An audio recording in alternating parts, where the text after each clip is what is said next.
So my name's Dave Gritten, and I work for RECOFTC, the Centre for People and Forests.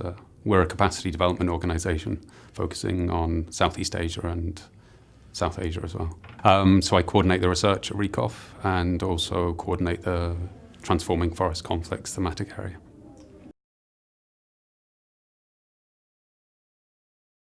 I suppose it's REDD, so the focus of the project is on REDD, and REDD could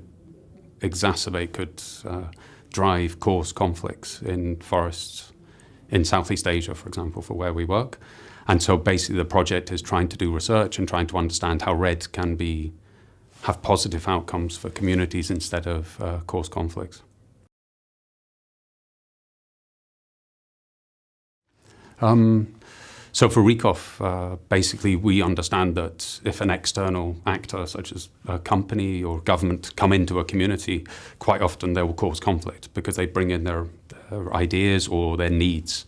And basically quite often these conflict with the needs of and the interests of the communities. So basically REDD is another example of this. It's an externally driven concept program, and it can come into a community and basically stop the community living their lives, can infringe on their rights, can stop them making a living, and so it could be a big threat to communities. But also REDD could be a fantastic opportunity. And I'm not talking about the money that people usually associate with REDD. It's the opportunity to have dialogues and discussions at international level and national level, but also REDD provides an opportunity for communities to safeguard their rights and actually really tangibly benefit from the forests.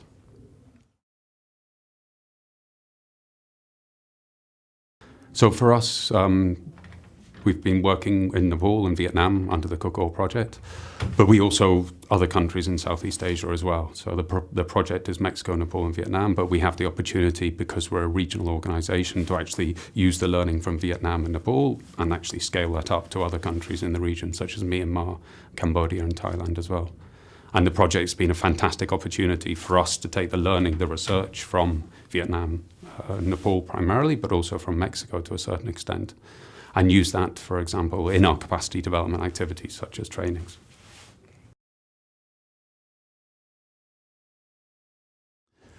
So for the project, we use the research done by the teams in Nepal, Vietnam and Mexico, and also other projects that are linked to the donor organisation, and we can use that research in our capacity development program. So the project, even though it's focusing on conflict and REDD, we use it, for example, in other work that we do linked to FLEG VPA, which is the European Union program to stop illegal logs entering the European Union. And for us, it's a great benefit to have this quality research, use it in our trainings and our communication, for example, and then provide support to those from private sector and government and civil society that attend our training, to support them in actually using this learning, using the tools and approaches that we get from the research, and actually supporting them over a period of time. So it's 2 years, 3 years, 4 years and beyond, to actually make sure that they understand, for example, such tools as FPIC, which is free prior informed consent, which is the principles of basically ensuring that local communities that have the right to basically say yes or no to an externally driven project, and to ensure that government staff, they understand the value of such approaches, such principles of FPIC. Private sector also understand that using FPIC can actually help them with their profits. And so for us, we provide that support. And I think the impacts, we are seeing short-term impacts from monitoring and evaluation from our trainings, but also we can see that how people use that in their work, and seeing change in mentality in various government departments at national level, but also at local level.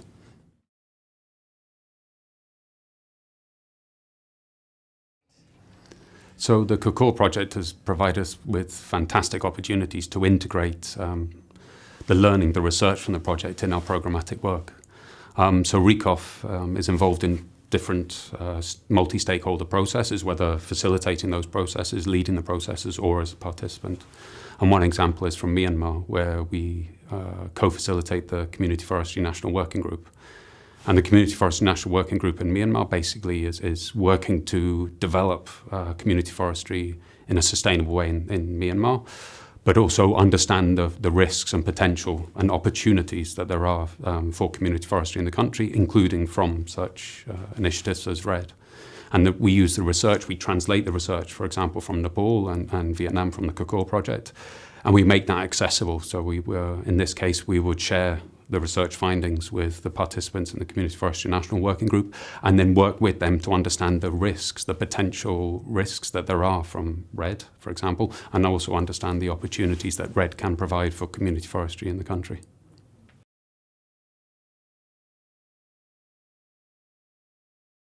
So I think in terms of the research that we've got from the project, it's very, very interesting how it complements the work that RECOF is doing.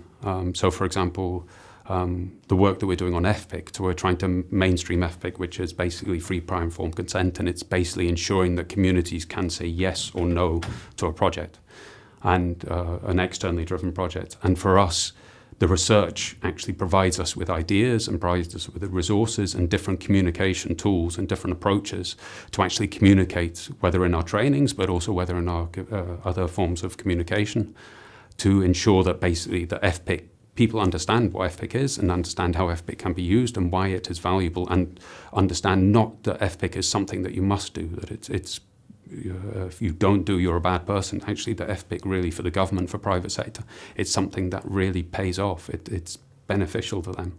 And the research and Kakor project itself has been very helpful in us in that, in communicating with policymakers and also communicating with civil society to support them as they try to work with FPIC and mainstream FPIC, to really show that it's something that's of benefit.